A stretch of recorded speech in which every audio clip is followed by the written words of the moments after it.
काय झालं भयो? अहो आपल्या तालिबानचं टेन्शन आलंय. ती किती मानी माहित आहे ना तुम्हाला. आज पण इथेच थांबली. अहो हे प्रकरण घटस्फोटापर्यंत नको जायला. असं विसं काय होत नाही. या घरात काय या गावात असं उदिलेलं नाही मी. असं अजिबात होणार नाही. अरे तू कसलं टेन्शन घेतेस हेमा? काय हेमा? अरे हेमा, अरे dream girl. Dream girl, dream girl. ऐका ना, किस शायर की गजल. Dream girl.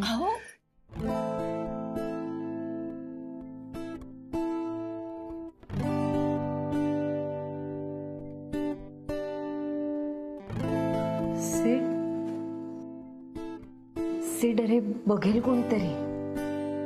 गुड नाईट बोलतोय. Good night.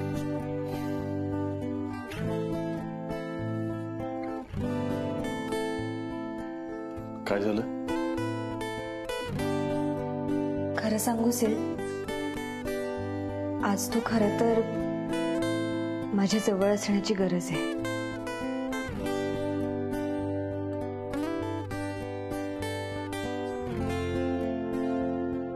मला पण तुला जाऊ द्यायचं नाही. सिड, अरे बघेल कोणीतरी. जा जाऊन झोप. थकली असशील. Dream girl, dream girl. ऐका ना, किसी शायर की गजल. ड्रीम गर्ल, किसी झील का कमल. Dream girl. काय चाललंय तुमचं? कहीं तो मिलेगी, कभी तो मिलेगी, आज नहीं तो कल. Dream girl.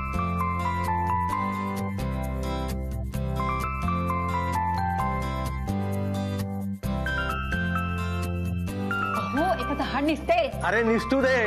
ह्या वयामध्ये प्रेम करण्यासाठी मन कसं थाऱ्यावर असं लागतं. Dream girl, dream girl, dream girl. मिळालीत ना. हा अरे या ना, या ना, या आतमध्ये या.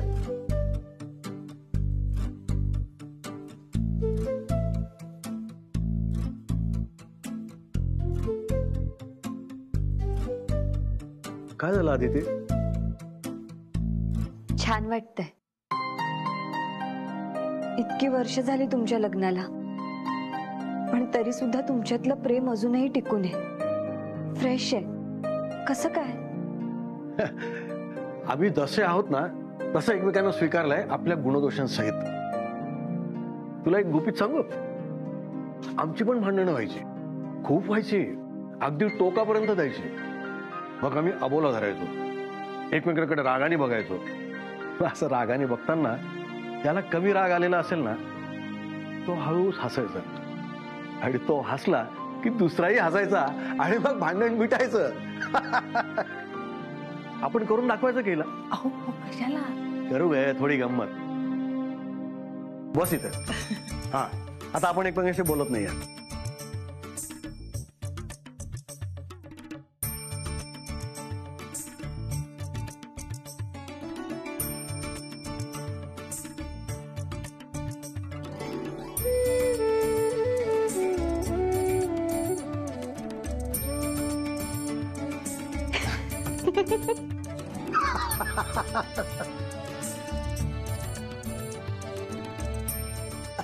असे दोघंही हसायला लागतात आणि भांडण मिटतं.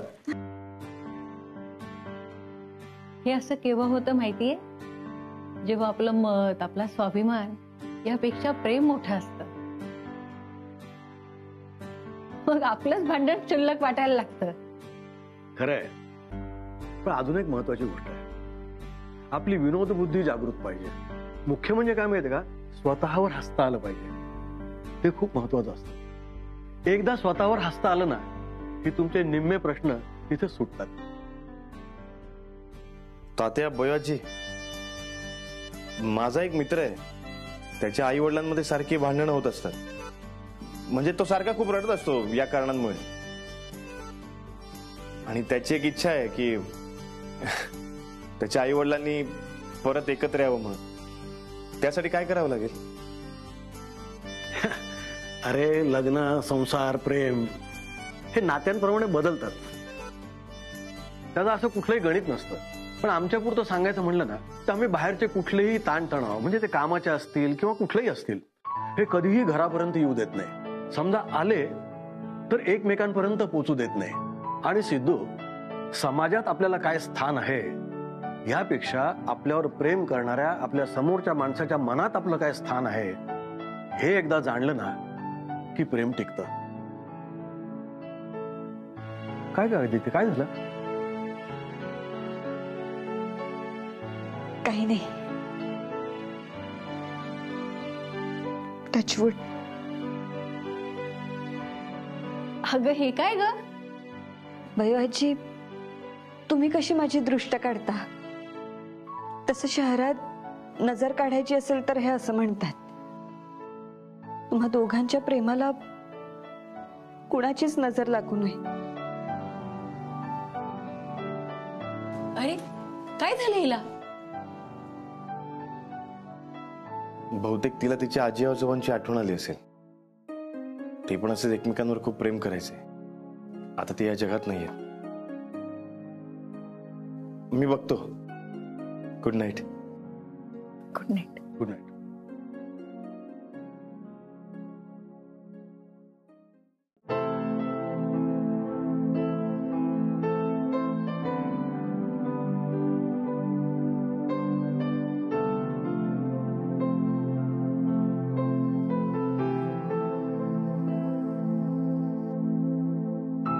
आदिती प्लीज रडू नकोस. प्लीज.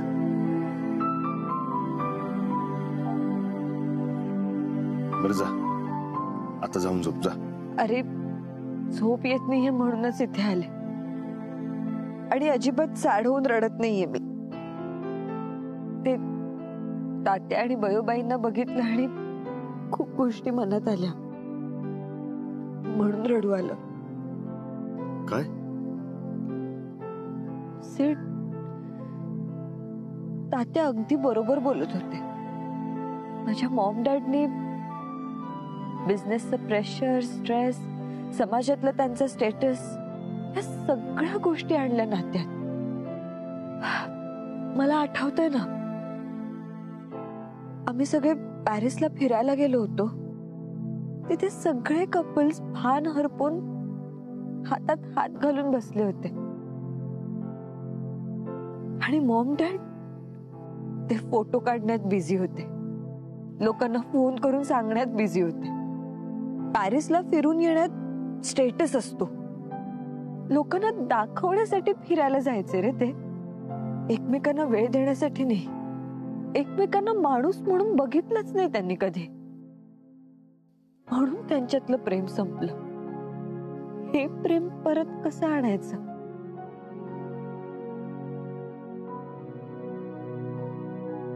अदिती, आपल्याला तेच करावं लागेल. म्हणजे आदिती, तू तुझ्या मॉम डॅडला इकडे बोलून घे आणि त्यांच्याकडनं प्रॉमिस घ्यायचंस तू की काम, बिझनेस, प्रॉफिट लॉस यातला एकही शब्द काढायचा नाही. फक्त एकमेकांना वेळ द्यायचा आणि नव्याने एकमेकांच्या प्रेमात पडायचं. म्हणजे बघ ना की जुने चांगले क्षण आठवायचे, जसं की त्यांची अॅनिव्हर्सरी, तुझा बर्थडे. निमित्त काही असलं तरी त्यांनी एकत्र यायला आता निमित्त हवं.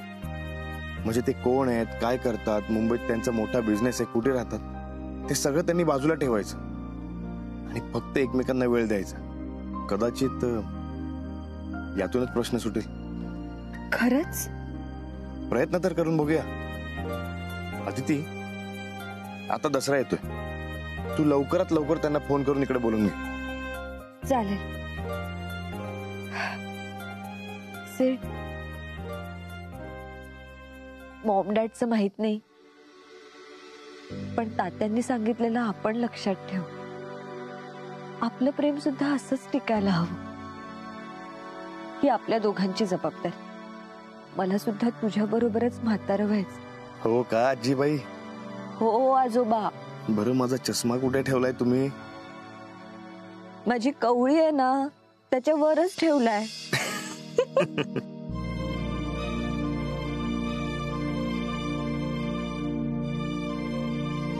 I love you. I love you more.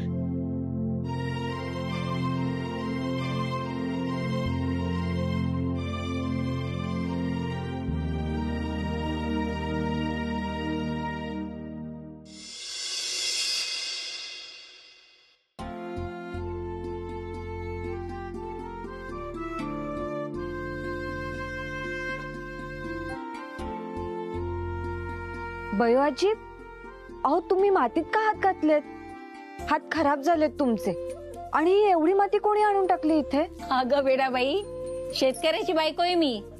मातीला नाही म्हणून कसं चालेल? जे काही आहे ते सारे या मातीतूनच मिळतं ना.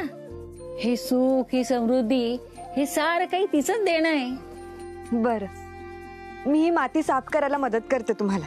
अगं मी माती साफ नाही करत आहे. तू पाठ घे आणि बस बरं इथं. अगं आज घटस्थापना आहे ना, घट बसवायचे. काय? अगं घटस्थापना, आज घट बसवायचे. सॉरी, मला काहीच कळत नाहीये. आमच्याकडे हे असं काहीच होत नाही ना. इथे आल्यापासून खूप गोष्टी नव्याने कळतात मला. काही हरकत नाही. या घरात सगळे सण जोरात साजरे होतात. बघशील हळूहळू. अगं या घरातली सून होणार आहेस तू. आज मी या घरात घट बसवते, पुढे तू बसवशील. जमेल मला? का नाही जमणार? हुशार आहेस तू. अगं सोपं असतं. सगळ्या सणांमध्ये आपल्या रीतीभाती आपल्या नात्याशी निगडीत असतात. आता हा घट म्हणजे आपलं कुटुंब समज. चांगल्या माणसांसारखी सुपीक माती आणायची, ती चाळणीने चाळायची. द्वेषाचे मत्सराचे खडे बाजूला सारायचे आणि फक्त प्रेमाचा स्पर्श असलेली मऊ माती याच्यात ठेवायची. मायेच्या ओलाव्याने ती माती ओलसर करून घ्यायची.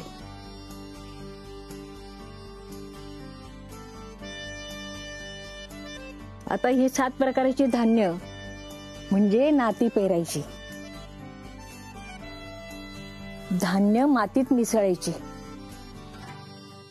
सगळं काही एकजीव झालं पाहिजे, देशमुखाच्या कुटुंबाप्रमाणे. हा, तेव्हा सुखाचं आणि समृद्धीचं पीक येईल.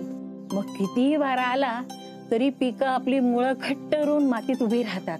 मुळांमुळे माती जोडून राहते, तिला भेगा पडत नाही. पण त्यासाठी एकजीव होणं गरजेचं असतं. मग घरावर कितीही मोठं संकट येऊ दे किंवा आपापसात भांडणं झाली, पण एकमेकांमध्ये अडकून राहिल्यामुळे कुटुंब तुटत नाही, ते कायम एकत्र राहतं. आमच्या घरी पार्टीज खूप झाल्या, पण त्याही सक्सेस सेलिब्रेट करण्यापेक्षा ते सक्सेस जगाला दाखवण्यासाठी. पण आमच्या घरात असे सण साजरे झालेच नाहीत. म्हणूनच मॉम डॅड एकमेकांशी बांधले गेले नाहीत का? काय गा दिती, कुठे हरवलीस?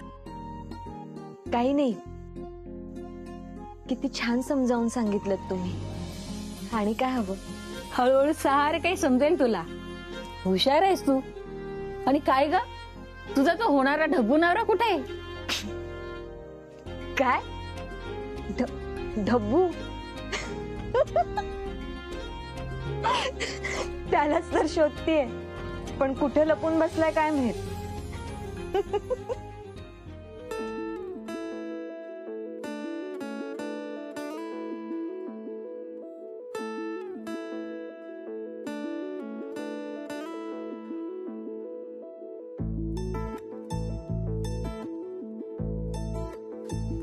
एकदम परफेक्ट.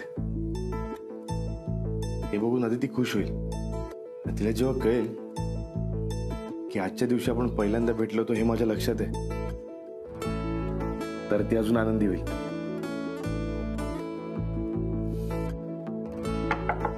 सेड, आधी ती आली वाटतं. काय झालं? अरे काय झालं? काय कधीपासून शोधतेय मी तुला. काय करतोयस तू? ते मी जरा आवरतोय. इतका वेळ? तुला माहितीये ना आज काय आहे? हो. नाही ग, नाही. सेट, तुला माहित नाहीये काय आहे ते? नाही, खरंच माहित नाहीये. आज घटस्थापना आहे. अख्खं घर त्याची तयारी करते आणि तुझं काय चाललंय? अच्छा, म्हणजे घटस्थापनेचं बोलतेस तू? हो. बरं चल, लवकर चल. बयोआजींनी घट बसवले सुद्धा. माती आणि धान्य कसे एकजीव झालेत, अगदी आपल्या कुटुंबासारखे. आता त्यात पीक येणार. एका घटात 7 प्रकारची धान्य. किती मस्त ना? हो, पण अदिती, धान्य आता कुठे पेरलंय, पीक यायला वेळ लागणार. आणि मला हे सगळं माहिती आहे, मी बघितलंय. अगं दरवर्षी बघतोय मी. बरं तू जा ना, मी येतो नंतर. अरे पण तू जा ना प्लीज. हा जा. अरे पण मी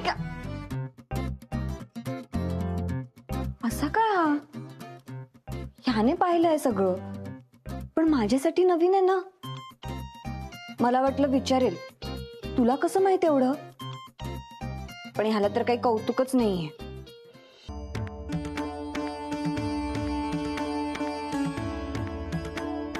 आले ना सगळे? हो आले सगळे. ए अरे सिद्धू कुठे? मी त्यालाच बोलवायला गेले होते, तो आवरतोय. एवढा वेळ? टिपरे खेळायला नाही जायचंय? एवढा कसला नटतोय? अगं येईल तो. दरवर्षीची गोष्ट वेगळी आहे. इथून पुढे जरा त्याला नटावंच लागणार. काय आदिती? हो हो, इतक्या वर्षात दाढी विना चेहरा नाही दिसला यांचा आणि हे सांगतायत. सिद्धू येतच असेल, आपण पूजेला सुरुवात करूया.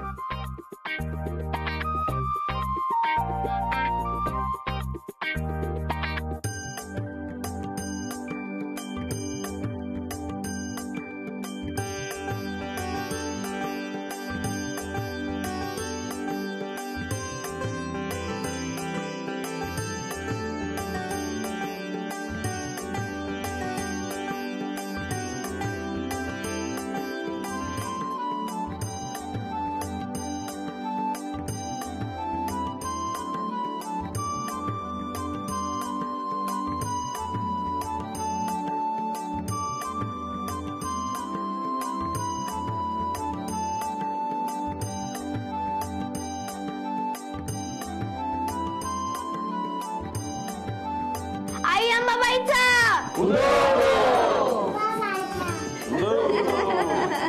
चला एक एक जण पाया पडून घ्या. ओ चला, पूजा करून घ्या.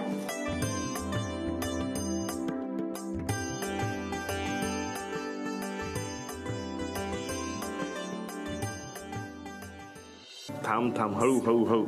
अरे काय सिड, सिड काय चाललंय तुझं? काय वाटेल सगळ्यांना?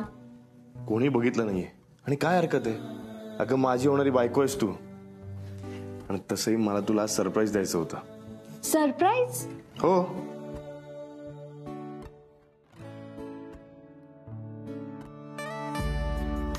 सिड, हे तू बिस्किटांचा घट बसवलायस? बिस्किटांचा घट? हो, तसंच वाटतंय हे. पण छान आहे. हे असं काहीतरी करायची पण प्रथा असते का? हो, प्रथा आहे. आणि ती प्रथा सिद्धार्थ देशमुखने सुरू केली आजच्या स्पेशल डे साठी. घटस्थापनेसाठी? अगं नाही आदिती, आज आणखीन काहीतरी स्पेशल आहे. काय रे? अगं आदिती, आजच्या दिवशी आपण पहिल्यांदा भेटलो होतो दांडियाला. तुला आठवतंय? तुला खूप भूक लागली होती आणि खूप उशीर झाला होता, त्यामुळे सगळी दुकानं बंद होती आणि माझ्याकडे याच बिस्किटांचं पाकिट होतं, ते मी तुला दिलं होतं. तेव्हा आपली ओळख झाली होती. हो हो, राईट. म्हणून तू या बिस्किटांचा घट बसवलायस? घट नाहीये तो, तुला सरप्राईज द्यायचं म्हणून मी हे सगळं केलंय. आपल्या पहिल्या भेटीचा दिवस तू विसरलीस, त्याबद्दल तुला सॉरी म्हटलं पाहिजे. तुला वाईट वाटलं पाहिजे, तेही तुला वाटत नाहीये. वरनं तू माझ्यावर हसतेस. एक मिनिट, मी का सॉरी बोलू? एवढं काय झालंय? एवढं काय ऐकवतोयस तू? मी ऐकवतोय? प्रपोजचा दिवस मी त्या दिवशी विसरलो होतो, तेव्हा केवढी चिडली होतीस माझ्यावर. कारण तो दिवस महत्वाचा होता. म्हणजे हा दिवस महत्वाचा नाहीये? पण आपल्या प्रेमाला सुरुवात झाली तो दिवस जास्त महत्वाचा आहे ना, तो लक्षात राहिलाच पाहिजे. त्या दिवशी भेटलो म्हणून गोष्टी पुढे गेल्या ना. अरे पण ती फक्त तोंड ओळख होती. आपण कन्फेस केलं, आपलं रिलेशनशिप सुरू झालं, तो दिवस जास्त महत्वाचा आहे ना सिड. आता तूच ठरवणार का काय महत्वाचं आहे ते? माझं मला ठरवू दे ना. अरे मग ठरव ना, भांडतोयस का तू? कारण एवढ्या कष्टाने आणि प्रेमाने हे जे काय केलंय त्याचं तुला महत्वच नाहीये. विस्कटलंय का मी ते? छान आहे म्हंटल ना. तू उगाच वाद वाढवतोस. वाद तुझ्यामुळे सुरू झालाय. चूक तुझे, कारण तू हा दिवस विसरलीस. मी चुकले नाहीये. मी हे जे काय सगळं केलंय त्याचं महत्व नाहीच आहे तुला. माझं प्रेम कळत नाहीये तुला. सिड, पण मी काय हा